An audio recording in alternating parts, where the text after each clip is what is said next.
Hi, this is Kayye. We're here at ISE 2017, and we've stopped here at the SDVoE Alliance. It's a mouthful, isn't it? I'm with Justin Kennington, who's the founder and the president of the Alliance. Justin, how are you doing today? Great, thank you. I wanted to stop by here and make sure that everyone understands what this is, because clearly the industry is moving towards the network. We've been talking about that for 12 years, and now there's actual products that push content on the network all the way up to 4K, depending on the resolution, or depending on the color bit depth and some other issues we'll get into. But first off, what is the SDVoE Alliance, and tell me a little bit about why is it important and why should our viewers care? Sure, the Software Defined Video over Ethernet Alliance, SDVoE, is founded on two key principles, right? Number one is that we can distribute AV content over Ethernet networks without the kinds of compromise that we've had to with more highly compressed solutions in the past. But even more importantly, the second principle is that frees us to create a world where we're no longer defining applications and restraining applications by what is the hardware, by how is it connected, by what is the infrastructure. And instead we can distribute some AV processing horsepower around a network and then use SDVoE technology and our application programming interface to use software to define our application. And the key to it is the ability to get video on the network, because audio is easy, right, for the most part, and control is easy, and Ethernet's easy because it's already there, but video has been the hard part. And what kind of kicked all this off is app division, right? Yeah, I would say so. The challenge with video is that it's much higher bandwidth than these control and audio signals that you were just talking about. Those guys have made the transition. And the issue is that in the past, where we were stuck on a 1 gigabit network, we have to use a lot of compression to get something like a 4K 60 signal onto that network. And that compression means a penalty in video quality, it means a penalty in latency. And what SDVoE are here to show with our technology that's based on AppDivision's Blue River NT is that you can distribute content with no compression or very little compression where needed across an IT network without latency. All right, so let's talk about that compression, because you're talking about a 10 gig network, and there are products out there to do 1 gig. Yep. We'll talk about that in just a second. But so if I have a 4K signal, not all 4K signals are made alike, right? So talk a little bit about what's the most popular 4K signal and what can you do across that 10 gig pipe. So the philosophy for us is very simple. It's use as little compression as you need. What does that mean? It means if you've got a 1080p signal, that's about 3 gigabits of data. Don't compress it. If you've got 4K 30, that's 6 gigs. Don't compress it. 4K 60, 420, 6 gigs, no need for compression. When you take that next step to 4K 60 at 444, or some HDR content like 10-bit, 422, now you're pushing around 12 gigs of raw data. Obviously that won't fit on a 10 gig pipe.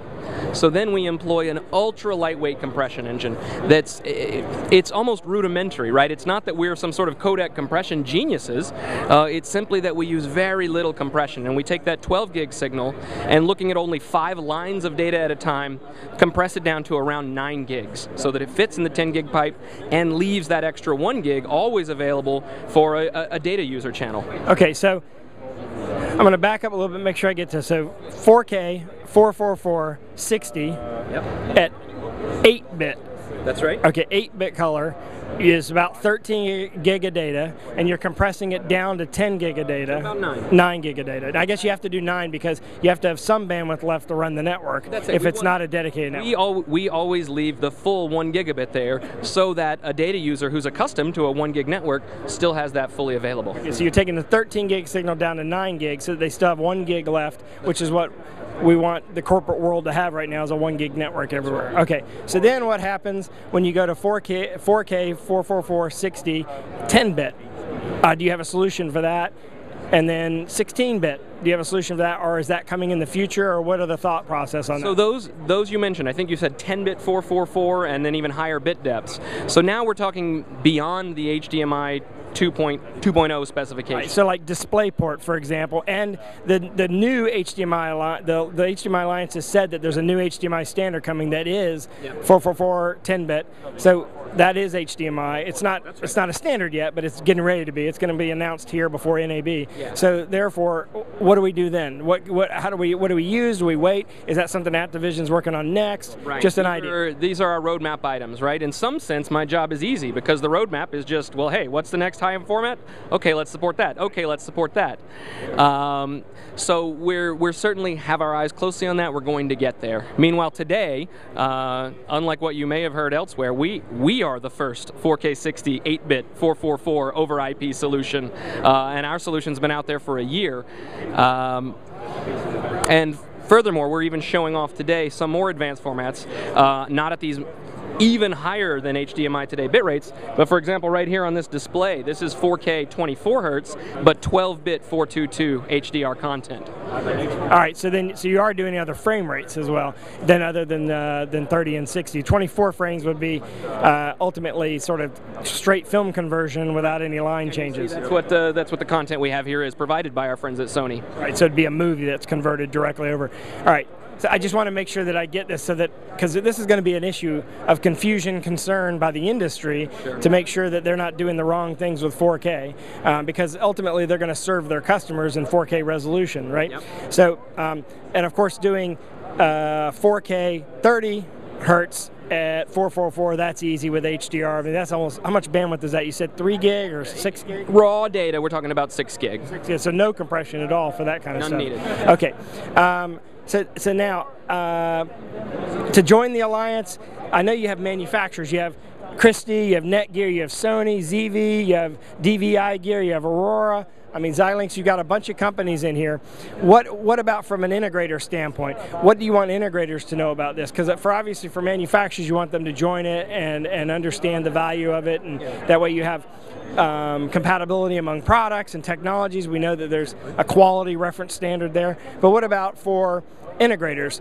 What should they know about the SDVoE Alliance, and what should they, or should they join? Is there an option for integrators yet to join? Is there an educational process that you're putting together for integrators? That's the key. Yeah, right now there's no, I mean, an integrator could join, but they'd be joining at the same level as these manufacturers. But a key focus of the Alliance, probably the #1 focus, is to educate the market.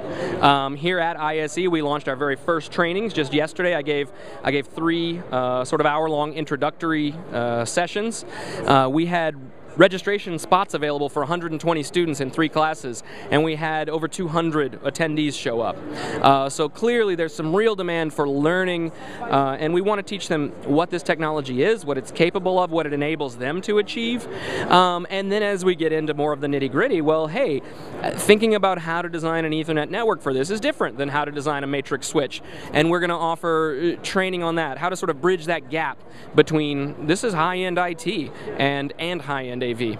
And speaking of which, there's 2 key points there. #1 is that you're sort of telegraphing to the integration community they need to start understanding how networks work, because although you don't have to be a network expert, you need to understand how they ultimately work. Yep. The other thing is, compatibility-wise, just because each of these companies have Aptovision chips and are using the same technology, are they 100% compatible, or is there still some, like in other words, can you use the DVI Gear system with someone else's software, or do those systems only work with each other? So if I want to ultimately control someone else's box. Yeah, so a couple of things. First of all, the basic functionality of audio, video, and control is all fully interoperable by nature of the platform itself. Sort of that's baked. So theoretically, you could use one company's transmitter, a different company's receiver, theoretically. Absolutely. Now, when manufacturers want to differentiate their hardware, maybe DVI Gear makes a box with 7 inputs, and Aurora's software is designed to control a box with 2 inputs. Well, you might still be able to make routes, but not control those extra functions. I draw the analogy to like the Android platform, where you might have an LG phone and a Samsung phone, and here's an application that's designed and optimized for the exact hardware that Samsung put together. And it might run on the LG, but to get the full functionality, you want that complete stack.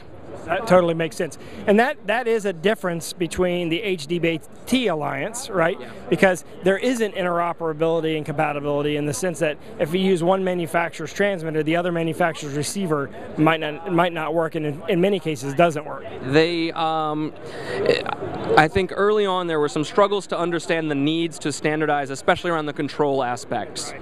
And obviously you recognize that, and you see that's going to be an issue because people are going to want to plug DVI gear stuff into Christie projectors, and you're going to want compatibility and not have to go back and say, well, does this even work together if they're using the same? And you're saying they will, but the control aspect of it is what you got to think about, is that DVI gear is made to control DVI gear products, maybe not necessarily Christie products. Maybe not necessarily, and yet I'm envisioning a world as we grow this ecosystem where I hope to see new independent software developers on this list who don't have any of this hardware, but maybe they've made a specialty out of controlling DVI gear, or maybe their specialty is, don't worry, we can control all of them. So somebody like Corestron or AMX or somebody like that who focuses on control could theoretically come out with a control platform for this. Potentially, we would welcome either of those as a member of the Alliance. Email me for the sign-up forms. And get you that chance. So to find out more information on the SDVoE Alliance, that's a mouthful, where do I go? What's the website? Go to SDVoE.org, where you can register for our upcoming webinar series, where we'll sort of give you a recap of the trainings that we offered here at ISE for all those who missed it, starting March 8th. March 8th, SDVoEalliance.com or .org? SDVoE.org. SDVoE.org. ORG. That's where you can get more information, and we're here at ISE 2017. Keep following us because we got a lot more to cover.